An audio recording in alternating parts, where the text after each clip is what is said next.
শুনুন, আমাদেরকে মুখ্যমন্ত্রী যে আমি এই হিউমিলেশনের কথাটাকে কোট করে নিয়ে বলছি, স্কুল সার্ভিস কমিশন বলছে যারা অযোগ্য, যাদের ওএমআর ট্যাম্পার, যারা ম্যানুপুলেট করে কাজ পেয়েছে, সেই ক্রেতা শিক্ষক শিক্ষিকা এবং শিক্ষাকর্মীদের দিলে হিউমিলেশন হয়।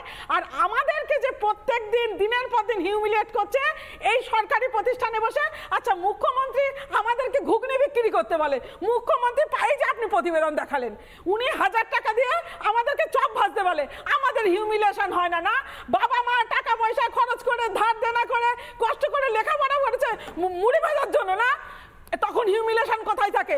উনি একটা মুখ্যমন্ত্রী, উনি কোন রাজনৈতিক দলের আমাদের কোনো আগ্রহ নেই, উনি ওনার দলীয় রাজনীতির কালচার কেন একটা একদম টপ মোস্ট জায়গায় দাঁড়িয়ে আমাদের উপরে চাপিয়ে দিচ্ছে।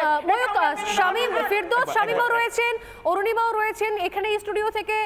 মণিশঙ্কর চ্যাটার্জির ডাইরেক্ট কিছু কোয়েশ্চেন আছে ফিরদৌস শামীমের কাছে, এবং নিঃসন্দেহে অরুণিমা পাল যারা এতদিন ধরে লড়াই করে আসছেন, কিন্তু ওনার প্রশ্ন ফিরদৌস শামীমের কাছে। মণিশঙ্করদা কি প্রশ্ন? হ্যাঁ, আমার প্রশ্নটা হচ্ছে যে এই মামলাটার যখন অর্ডার হলো হাইকোর্টে, তখন এই যারা মামলা করেছিলেন এই শামীমরা, এরা সুপ্রিম কোর্টে একটা ক্যাভিয়েট করেছে। আমরা মূলত জানি যারা আইনজীবী, এরা ক্যাভিয়েটের টার্মটা হচ্ছে যে আমি একটা মামলায় জিতে গেছি, ফলে এই মামলাটা যদি অন্য কোনো একটা অর্ডার হয় সেটাকে আমি বাধা দেবো। তার মানে মূলত এই বাধা দেওয়ার জন্য ক্যাভিয়েটটা করা, যে অর্ডারটা যেন আনঅল্টার্ড না হয়। তাইলে এইখানে এসএসসি যদি মনে করে যে আর কোনো অর্ডার না পায়, যে অর্ডারটা হাইকোর্টে আছে সেটাই রেখে দেয়, সেটাই তো আপনারা চাইছেন, কারণ তাই জন্য তো আপনারা ক্যাভিয়েট করেছেন, নাম্বার 1। নাম্বার 2 হচ্ছে, যদি আপনারা হাইকোর্টে চাকরি প্রার্থীদের হয়ে মামলা করে থাকেন, তাহলে আপনারা হেরেছেন না জিতেছেন? যদি হেরে থাকেন, আপনারা চাকরি প্রার্থীদের হয়ে কেন সুপ্রিম কোর্টে মামলা করলেন না? প্রথম কথা বলি, ক্যাভিয়েট শুধুমাত্র জিতলেই করা যায় এরকম বিষয় নয়। হ্যাঁ, এটা legal principal under section 148 of CPC. Caveat হচ্ছে অপরচুনিটি অফ হিয়ারিং পাবেন, অপরচুনিটি অফ হিয়ারিং পাবেন, ফলে এটা একটা লিগাল আন্ডারস্ট্যান্ডিং এর বিষয়। দ্বিতীয় হচ্ছে যে যারা মামলা করেছিল তারা কি চায়। আমাদের সংবিধানে বলা আছে equal opportunity in public employment, that's the fundamental right. আপনি এমন একটি সিলেকশন প্রসেস চালালেন যে সিলেকশন প্রসেসে ইকুয়াল অপরচুনিটি ক্যান্ডিডেটদের দেওয়া হলো না, যারা এখনও চাকরি পায়নি।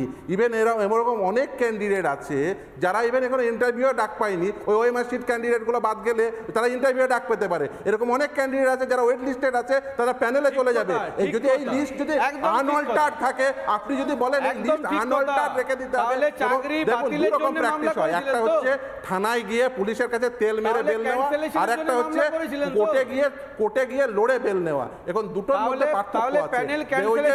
সরকারের সাথে থাকো, এই যে যার অ্যাটিটিউড হবে, পুলিশের কাছে তেল মেরে প্রভু কিছু ঘুষ নাও দিয়ে ওই বেলটা ছেড়ে দাও, এরকম করে আইন চলতে পারে না। যেটা চলে সেটা হচ্ছে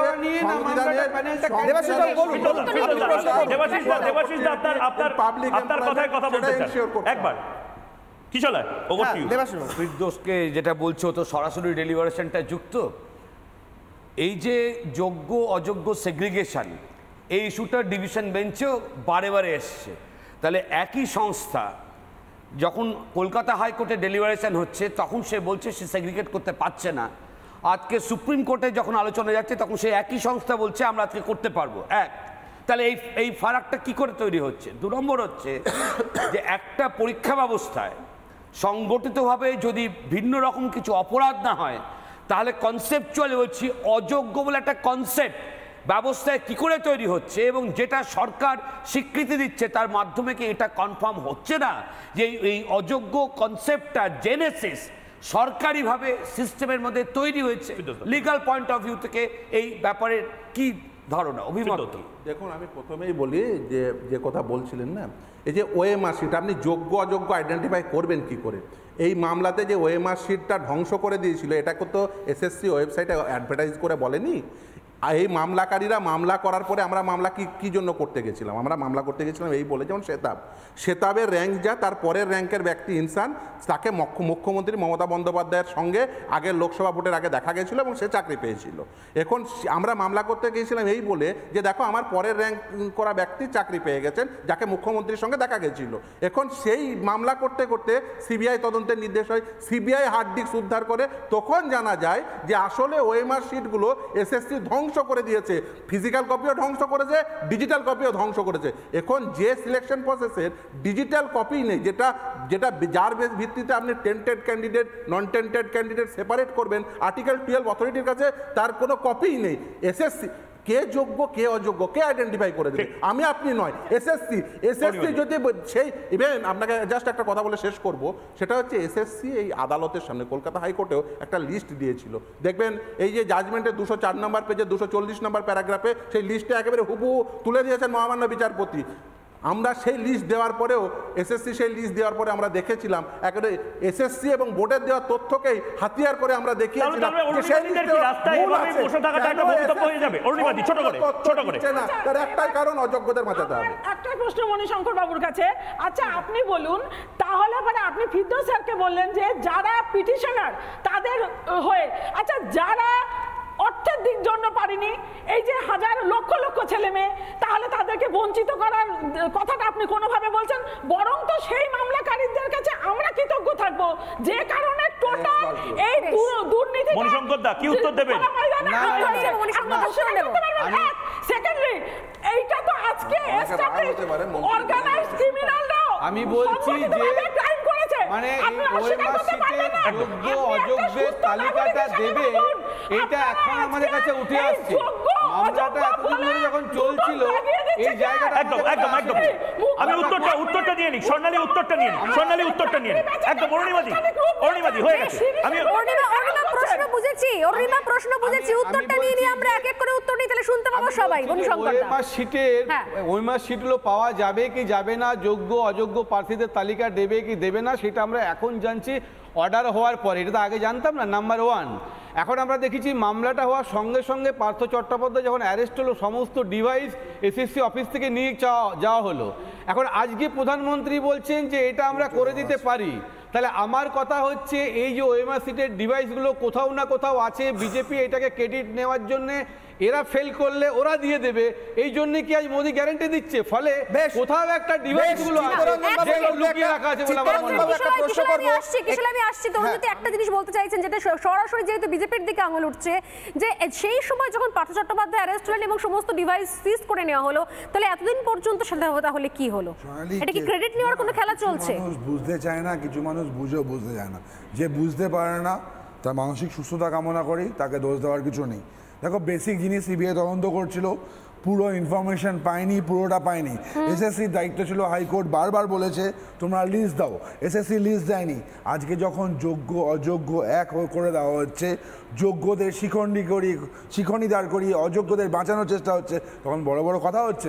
ভারতীয় জনতা পার্টি লিগালি ফাইট করবে, যোগ্যদের আমি এখানে চিত্তবাবু রয়েছেন, চিত্তরঞ্জন বাবুর কাছে একটা ছোট প্রশ্ন করবো। চিত্তরঞ্জন বাবু, আপনি এসএসসির সঙ্গে যুক্ত ছিলেন এবং আপনি নিজে সেটাকে লিড করেছেন, আপনি একটা কথা বলতে চাইছিলেন, সেটার সঙ্গেই আমার উত্তরটাও দিন।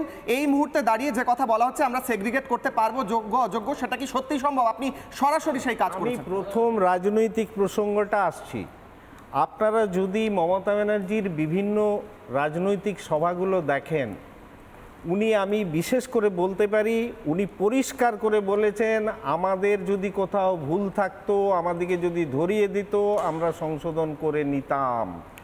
এই কথাটা উনি স্পষ্টভাবে বিভিন্ন রাজনৈতিক বক্তব্যের মধ্যে উনি রেখেছেন।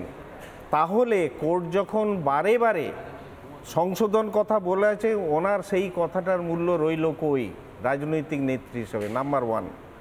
এবং আমাদের মণিশঙ্কর বাবু ছোট করে একদম সময় নেই, 10 সেকেন্ড, প্রধানমন্ত্রীর রেফারেন্স দিলেন। আচ্ছা বলুন তো, একটা দেশের প্রধানমন্ত্রী হিসাবে যেখানে যোগ্য অযোগ্য নিয়ে মারপিট চলছে, যোগ্যদের সামনে রেখে অযোগ্যদের বাঁচানোর চেষ্টা করছে, অথচ রাজনৈতিক মঞ্চে মুখ্যমন্ত্রী বারবার বলছেন যে আমাদেরকে বললেই আমরা সংশোধন করে দেবো, তার কন্ট্রাডিকশন হচ্ছে। ঠিক কন্ট্রাডিকশন হচ্ছে, ঠিক চিত্তবাবু, হ্যাঁ একদম।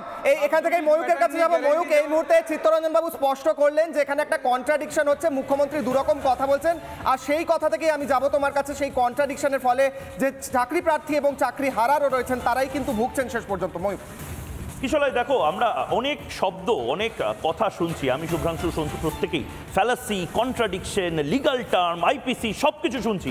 আমরা শুধু একটা জিনিস শুনতে চাই, 26,000 ছেলেমেয়ের ভবিষ্যৎ সুরক্ষিত থাক এবং মাথা যেন ধরা পড়ুক। স্বর্ণালী। একদমই তাই, মাথা ধরা পড়ুক, কিন্তু এটাও ঠিক এই ভোটের বাজারে ভোটের মেগা শোতে একটা বেশি আরও একবার কোথাও স্পষ্ট হয়ে গেলে এই সমস্ত আলোচনা শোনার পর কিশোরলাল তনয়া আমার সঙ্গে সহমত হবে যে আলটিমেটলি দিনের শেষে প্রতিশ্রুতিও যেমন থাকে ঠিক সেরকমভাবে রাজনীতিও পড়ে থাকে, যেটা থাকে না সেটা হচ্ছে চাকরি আর স্বপ্ন রাখার তাগিদ। এই নিয়ে আজকের ভোটের মেগা শো শেষ করলাম এখানে। আবার দেখা হবে ঠিক আগামী সপ্তাহে দুপুর 12টায়।